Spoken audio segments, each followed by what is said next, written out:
Fox News alert, the IRS under attack as a pair of heated hearings raise new red flags in the agency's targeting of conservative groups. Welcome to America Live, everyone. I'm Megyn Kelly. Let's get right to it.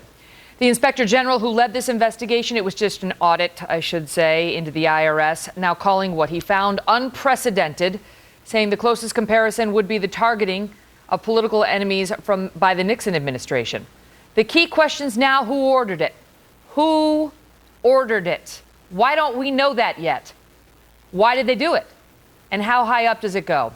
But even the Inspector General said he did not get answers to those questions. Listen here. Who ordered them to use this extra scrutiny to punish or penalize or postpone or deny? Has that question been asked of any employee? Yes, sir.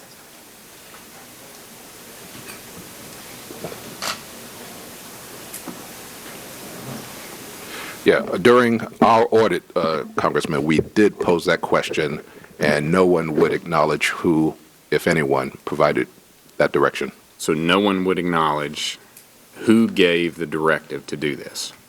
That's correct. In That response to question our has been asked. question during the audit phase of this. Unbelievable. Chris Starwalt is our Fox News digital politics editor and host of Power Play on FoxNews.com Live. It's like when I used to give my mother excuses when I was growing up for my own bad behavior, and she would just look at me and say, not acceptable. Not acceptable. Who gave the order? Who gave the order? And the answer was no one would acknowledge who gave the order. You know what? Not acceptable. The Family Circus had a character called Not Me, if you recall from that comic strip. Not Me was the one who did it, and that's what we have so far. It's from these employees that they said, well, it wasn't me. Well, then who was it? Well, I'm not telling. Well, that tells us a lot. That tells us a great deal, actually. What we know is that it is probably somebody who is in a position of authority, authority great enough that these people do not wish to name that name at this point. Was it their direct boss, their boss's boss? We've heard Washington. Who in Washington? Where in Washington? How high does it go? The mind kind of reels. The Cincinnati Fox affiliate has been doing good work on this case. Can we just pop up that screen? Do we have that screen showing the structure of the IRS office out there? And this is the closest we've come to actually having names. Okay, now see at the bottom you have sort of actual line agents. These are just some of the people who we know sent out letters and so on. Their supervisor, Stephen Siak, and then at the top you've got Cindy Thomas, whose name has not been mentioned a lot in these hearings, but we know these folks all answered to her. They all had different managers and different territory managers, but they all ultimately reported to Cindy Thomas. Well, Cindy Thomas's boss was in each one of these interviews that the Inspector General conducted.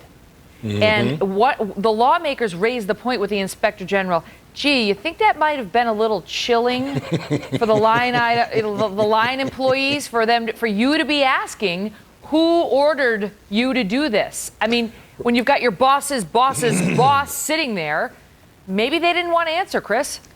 Right, just doing one of these. Just I'm pointing over here. It's this one. Right. No, don't want to be. It's just.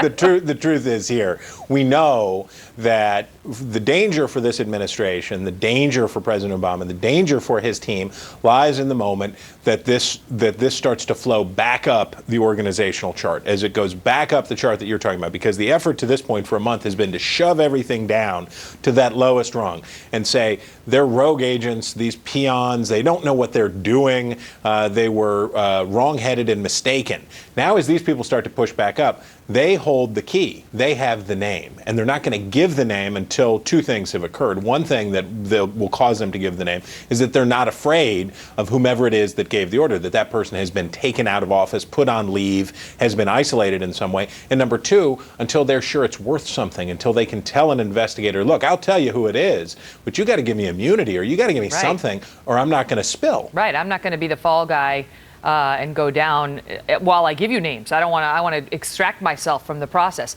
I want to ask you this, because a couple of things have happened. When this thing first broke, we saw Democrats and Republicans alike going after these IRS representatives on Capitol Hill. And I made the comment then, in listening to the questioning, you often couldn't tell who the Republicans were and who the Democrats were, and that's rare when you watch these hearings on Capitol Hill.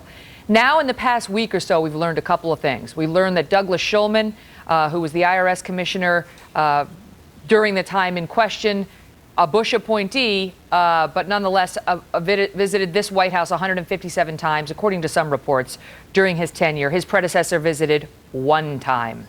And not only that, we learned that his wife has got some strong anti-Republican sentiments that she's publicly expressed. Whether that tells us something, I leave to the viewers to decide. Okay, so we learned that. And then we learned yesterday that these IRS employees had given interviews to ICE's committee on a bipartisan basis, both sides represented, saying, this goes to D.C., this goes to D.C. Okay, and now today, at today's hearing by the House Ways and Means Committee, well, it was a little shift in tone and led Paul Ryan to suggest they were blaming the victims, the Democrats were. Here is Jim McDermott of Washington State. Each of your groups is highly political, from opposing the president's health care reform to abortion restrictions to gay marriage. You are all entrenched in some of the most controversial political issues in the country. And with your applications, you are asking the American public to pay for that work. How? What a difference. So basically, it's so you. What did you expect the IRS to do? To pay for that work. I guess because they're not paying taxes on it, the people are paying for it. I can't quite follow that one. But the attitude there that says, don't be surprised that you were singled out, and don't be surprised that you were punished because you were taking on controversial issues. And if you take on controversial issues, bad things are bound to happen to you. That is not a stance that Democrats previously would have been comfortable with, because they used to be a party that said dissent matters and you're allowed to dissent, and dissent is patriotic. Speak truth to power. Speak truth to power. And to hear somebody say, well, you were talking about controversial things, for goodness sakes, at the Tea Party of Wetumpka or wherever. You were talking about controversial things. You were dealing with controversial subjects, political subjects. So don't be surprised if you get a spanking from the IRS. I don't think that's a space where Democrats are going to be comfortable remaining, and I would imagine that the flight from that will be rapid. McDermott was very comfortable, and we heard something similar from some other Democrats. And wait until I play. I actually queued it up, and I'm going to play for the viewers a lot of what Mr. McDermott had to say to those women, one of whom was in tears, talking about what happened to her, and his response is, well, what do you expect? We're going to play that, and we're going to have a fair and balanced debate on the shift in tone we observed this morning coming up at 1:30 here. Chris Stirewalt, thank you, sir. You bet.